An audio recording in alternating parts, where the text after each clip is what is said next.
ಅಭಿನವ ಭಾರತ ಪಾತ್ರಗಳ ನಡೆನುಡಿಯ ಸಮಸ್ಯೆಗಳು. ವೀಕ್ಷಕರೇ, ಜರಾಸಂಧ ದುರ್ಯೋಧನನಿಗೆ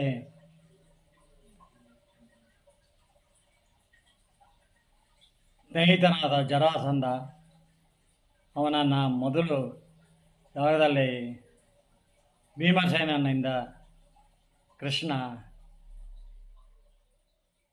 ಅವನೊಂದಿಗೆ ಭೀಮಸೇನ ಮಲ್ಲಯುದ್ಧ ಮಾಡಿ ಕೊಲ್ಲಿಸ್ತಾನೆ ಕೃಷ್ಣ. ಏಕೆಂದರೆ ಜರಾಸಂಧ ಕೃಷ್ಣನ ಜೊತೆಗೆ ಯುದ್ಧ ಮಾಡಲಿಕ್ಕೆ ಇಷ್ಟಪಡಲ್ಲ. ಕೃಷ್ಣನ ಜೊತೆಗೆ ಬಂದಿರೋ ಭೀಮಸೇನನ್ನೇ ಆರಿಸ್ಕೊಳ್ತಾನೆ. ಹಾಗಾಗಿ ಭೀಮಸೇನ ಜರಾಸಂಧನನ್ನು ಕೊಲ್ತಾನೆ ಮಲ್ಲ ಯುದ್ಧದಲ್ಲಿ. ಅನಂತರ ಜರಾಸಂಧ ಜರಾಸಂಧನ ಸೆರೆಯಲ್ಲಿದ್ದವರು ಎಲ್ಲರೂ ಸಾಮಂತರಾಗ್ತಾರೆ.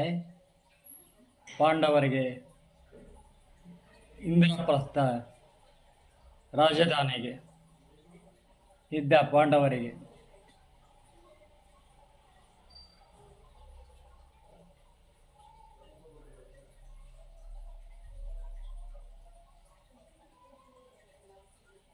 ಇತ್ತ ದುರ್ಯೋಧನ ಎಷ್ಟೇ ಹೇಳಿದರು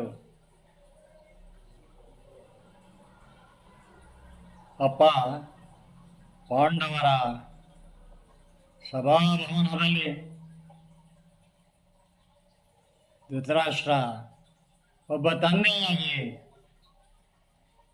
ಪಾಂಡವರ ಮೇಲೆ ನೇರವಾಗಿ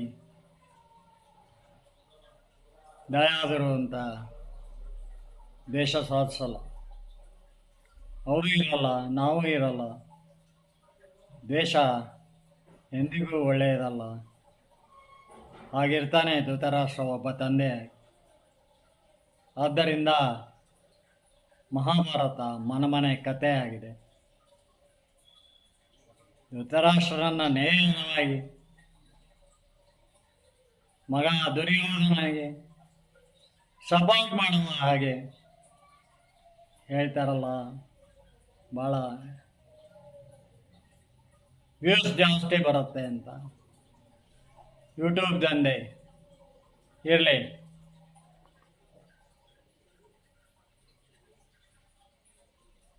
ನಾನು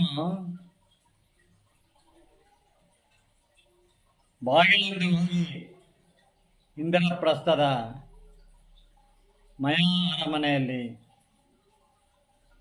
ತಲೆಗೆಟ್ಟಿಸಿಕೊಂಡೆ. ಧೃತರಾಷ್ಟ್ರನಿಗೆ ತಂದೆ ಧೃತರಾಷ್ಟ್ರನಿಗೆ ದುರ್ಯೋಧನ ಹೇಳ್ತಾ ಇದ್ದಾನೆ, ಅಪ್ಪ ಅವಳ ಸಖಿಯರೆಲ್ಲ ಬಿದ್ದು ಬಿದ್ದು ನಕ್ಕರು ದ್ರೌಪದಿಯೊಂದಿಗೆ. ಆಗ ನನಗಾದ ಅವಮಾನ ಹೇಗೆ ಮರೆಯಲಿ ಅಪ್ಪ? ಅದನ್ನೆಲ್ಲ ನೋಡಲು ಸದ್ಯದ ಕಣ್ಣಿಲ್ಲ ನಿನಗೆ, ಬಿಡು. ಸದ್ಯ ಕಣ್ಣಿಲ್ಲ ಬಿಡು ನಿನಗೆ ಎಂದಿದ್ದಾನೆ ತೀರ ಕ್ರುದ್ಧನಾಗಿ ದುರ್ಯೋಧನ. ನಾನು ಕಣ್ಣಿಲ್ಲದ ಕುರುಡನಾಗಿ ಹುಟ್ಟಿದ್ದು ನನ್ನ ತಾಯಿ ಅಂಬಿಕೆ ಕಣ್ಮುಚ್ಚಿಕೊಂಡಿದ್ದಕ್ಕಲ್ಲವೋ? ಅದು ನನ್ನ ಪೂರ್ವ ಕರ್ಮವೇ. ನಾವು ಪಾಂಡವರಿಗೆ ಕಾಂಡವ ಪ್ರಸ್ಥ ಕೊಟ್ಟೆವು. ಅಲ್ಲಿ ಅವರು ಗ್ರಾಮ ಪಟ್ಟಣಗಳ ಜನರ ಪ್ರೀತಿ ವಿಶ್ವಾಸ ಗಳಿಸಿದರು. ಬಾಹುಬಲ ಪರಾಕ್ರಮದಿಂದ ಅದನ್ನು ಇಂದ್ರಪ್ರಸ್ಥ ರಾಜ್ಯವನ್ನಾಗಿ ಮಾಡಿದ್ದಾರೆ. ಅದನ್ನು ಹಸ್ತಿನಾಪುರದ ಒಂದು ಭಾಗವನ್ನೇ ತಿಳಿದಿದ್ದಾರೆ ದುರ್ಯೋಧನ. ನಮ್ಮ ಬಾಂಧವ್ಯವನ್ನು ಉಳಿಸಿಕೊಳ್ಳಲು ಎಂದೆಂದಿಗೂ ಬಯಸುತ್ತಾರೆ. ನೀನು ಅವರೊಂದಿಗೆ ಹೊಂದಿಕೊಂಡು ಸೋದರರ ಸಂಬಂಧ ಉಳಿಸಿಕೊ. ನಮ್ಮೊಳಗೆ ನಾವು ಒಗ್ಗಟ್ಟಿನಿಂದಿದ್ದರೆ ಒಳ ಹೊರಗಿನ ಶತ್ರುಗಳಿಂದಲೂ ನಮ್ಮ ಹಸ್ತಿನಾಪುರ ಸಾಮ್ರಾಜ್ಯವು ಸುಭದ್ರವಾಗಿರುತ್ತದೆ ಎಂದೇ ಮೊದಲಿಗೆ ಧೃತರಾಷ್ಟ್ರನು ಹೇಳಿದ್ದಾನೆ. ಎಷ್ಟೇ ಆಗಲಿ ಮಂತ್ರಿ ವಿದುರನ ರಾಜನೀತಿ ರಾಜಧರ್ಮವನ್ನು ದ್ವಾಪರ ಕಾಲದ ಆಧ್ಯಾತ್ಮಿಕ ಶಕ್ತಿ ಧರ್ಮಶಾಸ್ತ್ರದಲ್ಲೇ ಇರುವ ರಾಜಶಾಸನಗಳನ್ನು ಕೇಳಿ ತಿಳಿದವನಲ್ಲವೇ ಧೃತರಾಷ್ಟ್ರ.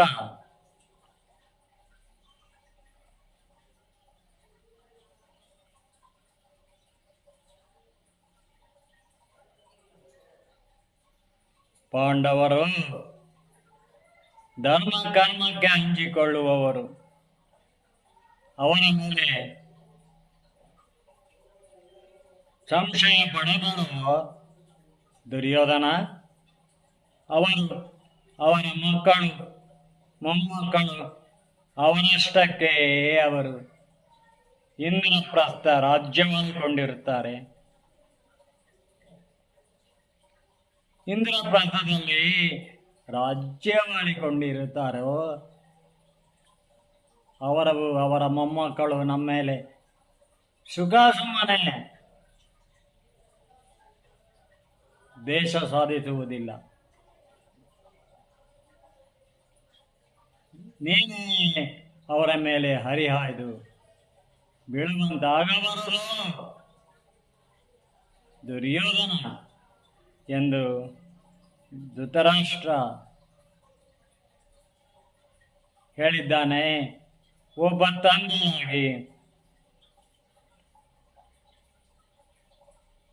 ಶಕುನಿ ಧೃತರಾಷ್ಟ್ರನ ಮಾತನ್ನು ಕೇಳಿ ಓರಗಣ್ಣಿನಿಂದ ರೆಪ್ಪೆ ಪಿಳಪಿಳನೆ ಮಿಟುಕಿಸಿದ್ದಾನೆ. ಅಪ್ಪ, ನಾನೇನೂ ಹೊಟ್ಟೆ ಉರಿದುಕೊಳ್ಳುತ್ತಿಲ್ಲ. ಪಾಂಡವರಲ್ಲೇ ಇದೆ ದಾಯಾದಿ ಮತ್ಸರದ ದಳ್ಳೂರಿ. ನಾನು ಅವರ ವೈಭವ ನೋಡಿ ಹೊಟ್ಟೆ ಉಳಿದುಕೊಳ್ಳಲೆಂದೇ ಯಾಗದನಗ ಮಾಡಿ ನಮ್ಮನ್ನು ಕರೆಸಿ ಅವಮಾನ ಮಾಡಿದ್ದಾರೆ. ಅವರಿಗೆ ಸಿರಿಗರ ಬರೆದಿದೆ. ಅವರು ನಮ್ಮೆದುರಿಗೆ ಬೆಳೆಯದಂತೆ ಮಾಡದಿದ್ದರೆ ನನಗೆ ತಿಂದನ್ನ ಜೀರ್ಣವಾಗುವುದಿಲ್ಲ, ನಿದ್ರೆ ಬರುವುದಿಲ್ಲ. ಹೀಗೆ ಕೊರಗಿ ಸಾಯುತ್ತೇನೆ ಬಿಡು ಎಂದು ಗುಡುಗಿದ್ದಾನೆ. ಮಗು ದುರ್ಯೋಧನ, ಹಾಗನ್ನ ಬೇಡ. ಈಗ ನಾನೇನು ಮಾಡಬೇಕು ಹೇಳು ಅಂತ ಹೇಳ್ತಾನೆ ಧೃತರಾಷ್ಟ್ರ ನಿರ್ವಾಹ ಇಲ್ಲದೆ. ಇನ್ನು ತನ್ನ ಮಾತೇನು ನಡೆಯದೆಂದು ದುರ್ಯೋಧನನು ಅಪ್ಪ ಶಕುನಿ ಮಾವ ಪಗಡೆಯಾಟದಲ್ಲಿ ಮಹಾ ನಿಪುಣನು. ಯುಧಿಷ್ಠಿರನನ್ನು ಆಟಕ್ಕೆ ಕರೆದರೆ ಬರಲಾರೆ ಎನ್ನದೆ ಸ್ವಪ್ರತಿಷ್ಠೆಗಾಗಿ ಬಂದೇ ಬರುತ್ತಾರೆ. ನನ್ನ ಪರವಾಗಿ ಶಕುನಿ ಮಾವನೇ ದಾಳ ಹಾಕಿ ಆಡುವನು.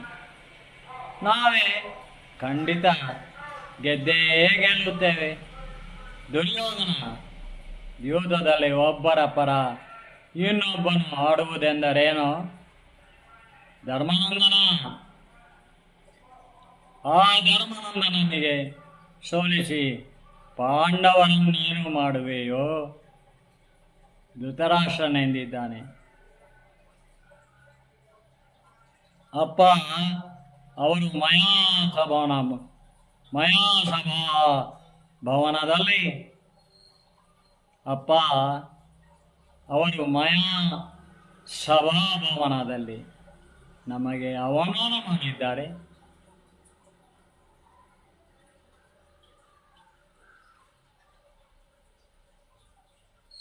ದುರ್ಯೋಧನ, ಪಾಂಡವರು ಉದ್ದೇಶಪೂರ್ವಕವಾಗಿ ನಿನಗೆ ಅವಮಾನ ಮಾಡಿಲ್ಲವಲ್ಲೋ? ಅಲ್ಲಿ ನೀನು ಜಾರಿ ಬಿದ್ದದ್ದನ್ನು ನೋಡಿದ ಯಾರಾದರೂ ನಗುವುದು ಸಹಜವೇ. ಪಾಂಡವರು ನಿನ್ನನ್ನು ಗೌರವಿಸಿ ಆದರಿಸಿದ್ದಾರೆ. ರಾಜರುಗಳಿಂದ ಯಾಗಕ್ಕೆ ಬಂದ ಧನ ಕನಕ ಕಾಣಿಕೆಗಳನ್ನು ಸ್ವೀಕರಿಸುವ ದೊಡ್ಡ ಜವಾಬ್ದಾರಿ ನಿನಗೇ ಕೊಟ್ಟರೆಂದು ಕೇಳಿದ್ದೇನೆ. ಅಂದರೆ ಪಾಂಡವರು ನಮ್ಮೊಡನೆ ಒಳ್ಳೆಯ ಸಂಬಂಧ ಉಳಿಸಿಕೊಳ್ಳಲು ಬಯಸುತ್ತಾರೆ. ದುರ್ಯೋಧನ, ದಾಯಾದಿ ಸೋದರರ ನಡುವೆ ದ್ಯೂತ ಜಿತ್ತಿನಾಟವಾಗಿ ದ್ವೇಷವಾಗುತ್ತದೋ? ಜೂಜು ಬೇಡವೇ ಬೇಡ ದುರ್ಯೋಧನ. ಮಹಾರಾಜ ಸುಮ್ಮನೆ ಆಡುವುದಷ್ಟೇ, ಸ್ವಲ್ಪ ಹೊತ್ತು ಸೋದರರು ಮಜಾ ತೆಗೆದುಕೊಳ್ಳುವುದಷ್ಟೇ.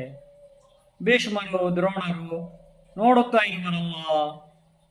ಶಕುನಿ ರಾಗವಿದ್ದಾನೆ.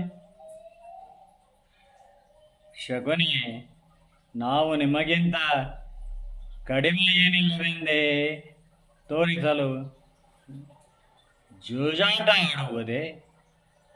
ನಾವು ಅವರ ಮಾಯಾ ಸಭಾಭವನಕ್ಕಿಂತ 1000 ಕಂಬದ 100 ಬಾಗಿಲುಗಳು ಇರುವ 3 ಬೃಹತ್ ಗೋಪುರಗಳಿರುವ ಭವ್ಯವಾದ ಸಭಾಭವನ ಕಟ್ಟಿಸಲು ಮಂತ್ರಿ ವಿದುರನಿಗೆ ಹೇಳಿದರೆ, ಪರಿಣಿತರಾದ ಶಿಲ್ಪಿಗಳಿಂದ 1 ವರ್ಷದಲ್ಲೇ ಹಸ್ತಿನಾಪುರದಲ್ಲೂ ಅತ್ಯದ್ಭುತ ಸಭಾಮಂದಿರವು ಸಿದ್ಧವಾಗುತ್ತದೆ. ದುರ್ಯೋಧನ, ತಂದೆ ಬದುಕಿರುವಾಗ ನೀನು ರಾಜಸೂಯ ಯಾಗ ಮಾಡುವಂತಿಲ್ಲವಲ್ಲ? ವೈಷ್ಣವಿ ಚಂಡಿಕಾ ಯಾಗ ಮಾಡೋಣ. ಯಾಗಕ್ಕೆ ಪಾಂಡವರನ್ನು ಆಹ್ವಾನಿಸೋಣ. ಅವರು ನಮ್ಮ ಭವ್ಯ ಸಭಾಭವನ ನೋಡುತ್ತಾರೆ. ನಾವು ಅವರ ಸರಿಸಮಾನ ಇದ್ದೇವೆಂದು ಸಂತೋಷ ಪಡುತ್ತಾರೆ. ದುರ್ಯೋಧನ, ಮಹಾರಾಜ, ಚಂಡಿಕಾಯಾಗ ಮುಗಿದ ಮೇಲೆ ಸಂತೋಷ ಕೂಟವೆಂದೇ ಪಾಂಡವರೊಂದಿಗೆ ಮೋಜಿನ ಪಗಡೆಯಾಟ ಆಡುತ್ತೇವಷ್ಟೇ. ಮತ್ತೆ ಶಕುನಿ ರಾಗ ಎಳೆದಿದ್ದಾನೆ. ಅಪ್ಪ, ಕಾಲ ಹೀಗೆ ಇರುವುದಿಲ್ಲ. ದಯಾದಿರು ನಮ್ಮವರೊಂದಿಗೆ ಸುಮ್ಮನಿದ್ದರೆ ಶತ್ರು ಸಂಬಂಧದ ಕ್ಲೇಶ ಹೆಚ್ಚುತ್ತಾ ನಮ್ಮನ್ನು ಒಳಗೊಳಗೆ ಕೊಲ್ಲುತ್ತದೆ. ಯುಧಿಷ್ಠಿರನಿಗೆ ಅಷ್ಟೈಶ್ವರ್ಯವು ಅಧಿಕಾರವು ತಲೆಕೆಡಿಸುತ್ತದೆ.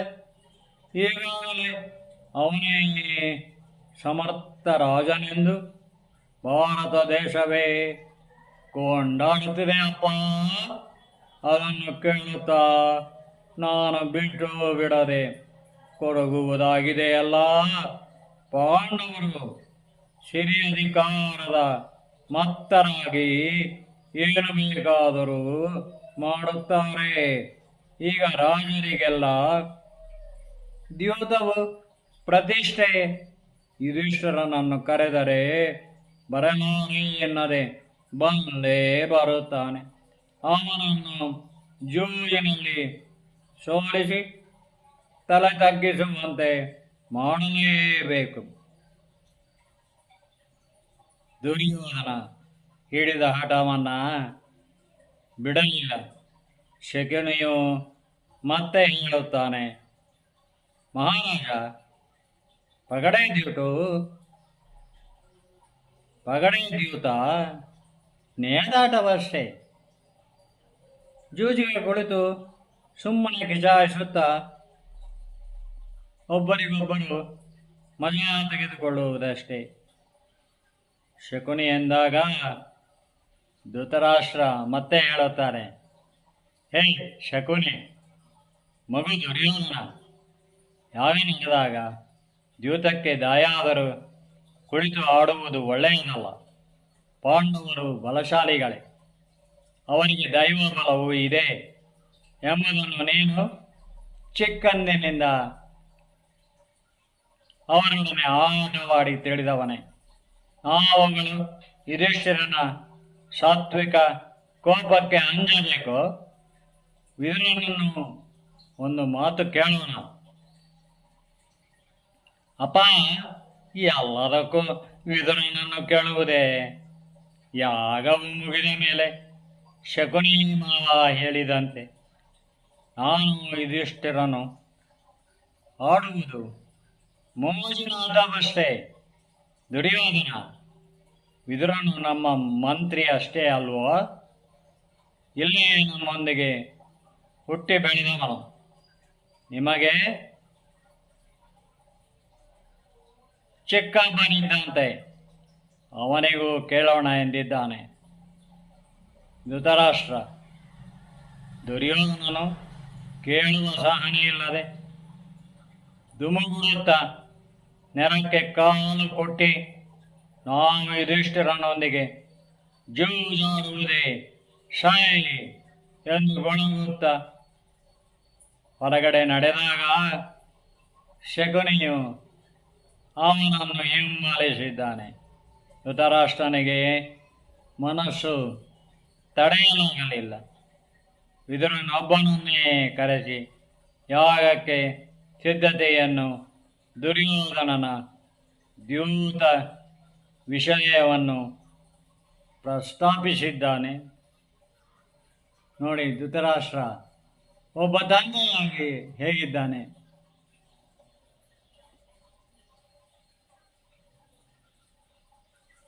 ಧೃತರಾಷ್ಟ್ರನ ಪ್ಲಾನ್ ಏನಾಗಿತ್ತು?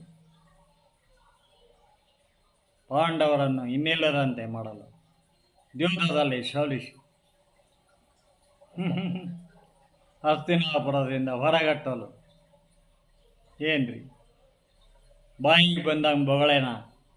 ಡಾಕ್ಟ್ರೇಟ್ ಇದೆ, ನಾನು ಪಂಡಿತ, ನಾನು ಏನು ಹೇಳಿದ್ರು ಕೇಳ್ತಾರೆ ಅಂತ. ಇದು ಮೂಲಭಾಷ ಭಾರತ.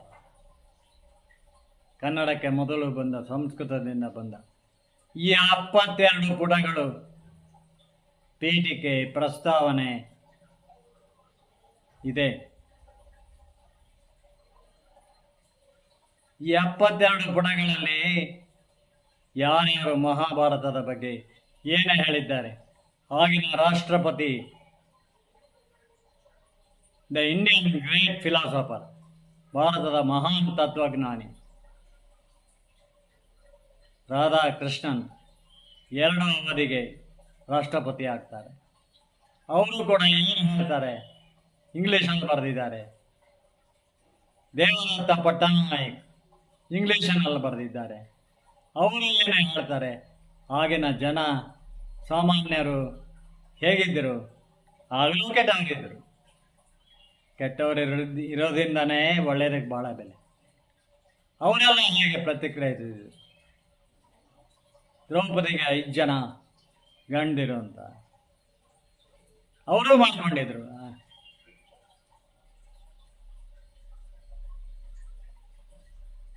ಯಥಾನಾದ ತಥಾ ಪ್ರಜಾ ಅಂತ. ಇದನ್ನೆಲ್ಲ ಮಹಾಭಾರತ, ಮೂಲ ವ್ಯಾಸ ಭಾರತ, ಸಂಸ್ಕೃತದಿಂದ ವಚನ ಭಾರತ 72 ಪುಟಗಳ ಪೀಠಿಕೆ ಪ್ರಸ್ತಾವನೆಯೊಂದಿಗೆ ಹೇಳುತ್ತದೆ. ಆ ಕಾಲಕ್ಕೆ ನಮ್ಮನ್ನು ಕರೆದೊಯ್ಯುತ್ತದೆ. ಕೆಟ್ಟದ್ದು ಎಲ್ಲ ಕಾಲದಲ್ಲಿ ಇರುತ್ತದೆ.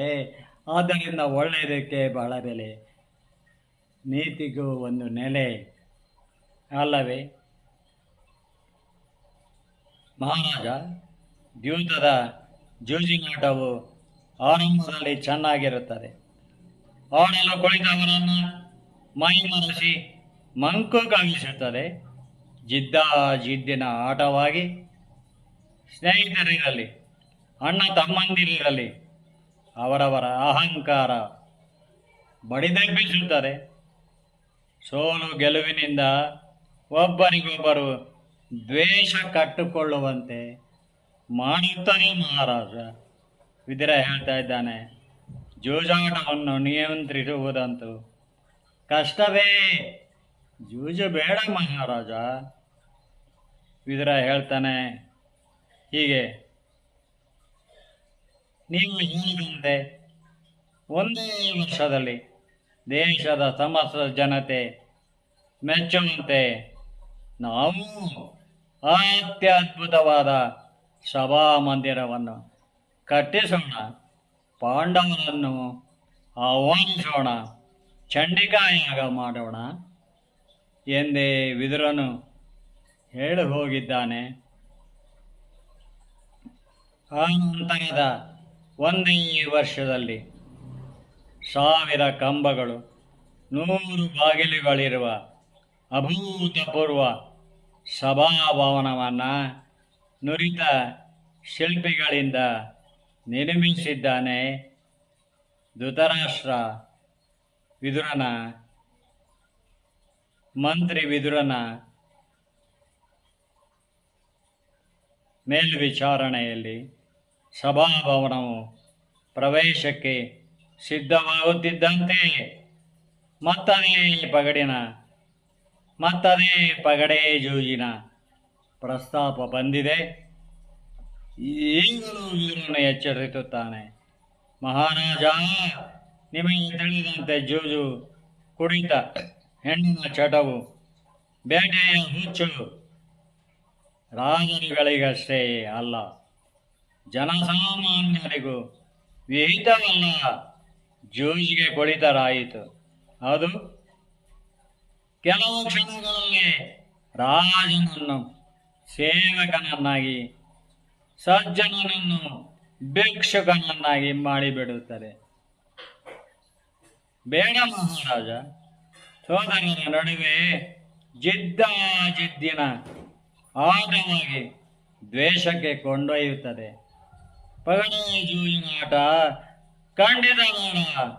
ಶುಭ ಮುಹೂರ್ತದಲ್ಲಿ ನೀವು ಗಾಂಧಾರಿ, ದುರ್ಯೋಧನ, ಭಾನುಮತಿ ದಂಪತಿಗಳು ನೂತನ ಸಭಾಭವನವನ್ನು ಪ್ರವೇಶಿಸಿ ಈಗಷ್ಟೇ ಯಾಗವನ್ನು ಆಚರಿಸಿದ್ದೀರಿ. ಇಂದ್ರಪ್ರಸ್ಥದಲ್ಲಿ ನಡೆದಾಗ ಪಾಂಡವರು ದುರ್ಯೋಧನಾದಿ ಕೌರವರನ್ನ ಆಧರಿಸಿ ಗೌರವಿಸಿದ್ದಾರೆ.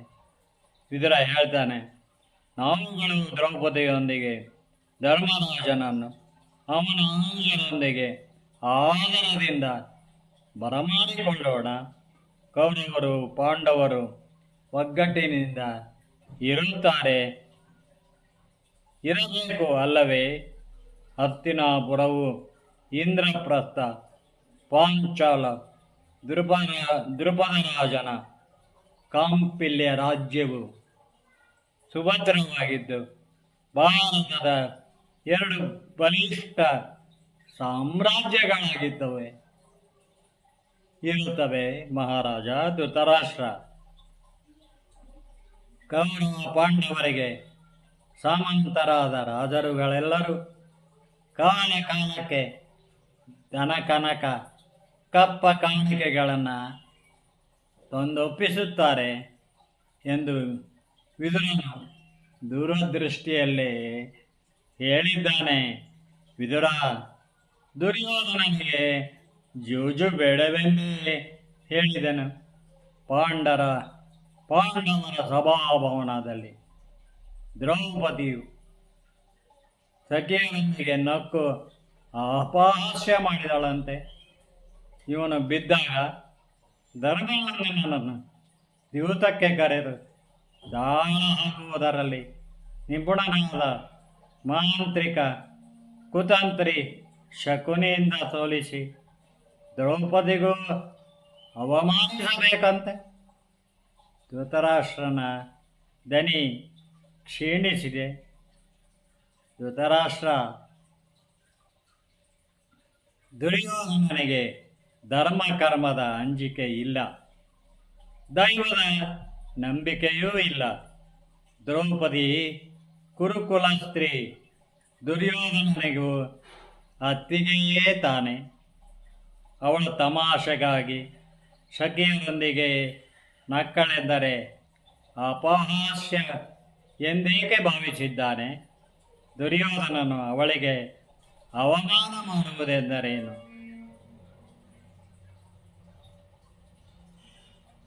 ಧೃತರಾಷ್ಟ್ರ, ಕುಲಸ್ತ್ರೀ ನಗುತ್ತಿದ್ದರೆ ಒಳ್ಳೆಯದು. ಮುನಿದರೆ ಅವಳ ರೋಷವೇ ನಾಶಕ್ಕೆ ಕಾರಣವಾದೀತು.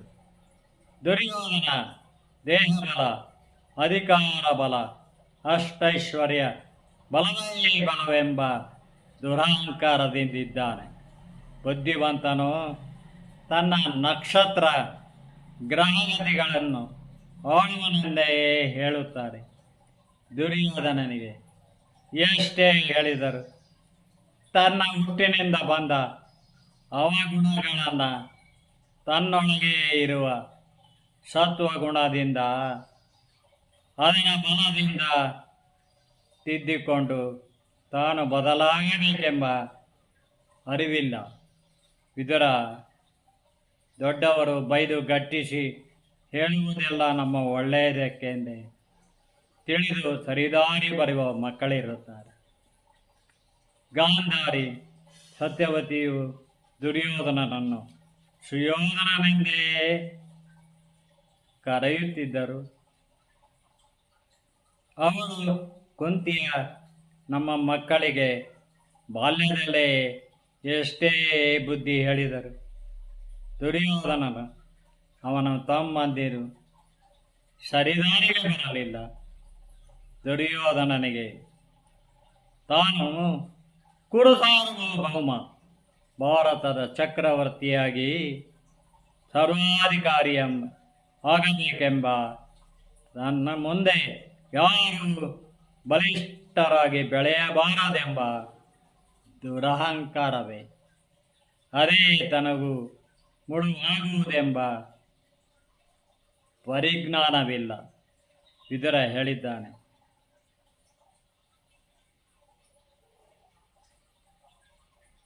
ಇನ್ನೊಂದು ವಿಡಿಯೋದಲ್ಲಿ ಮುಂದಿನ ಭಾಗವನ್ನು ವಾಚನ ಮಾಡ್ತೀನಿ.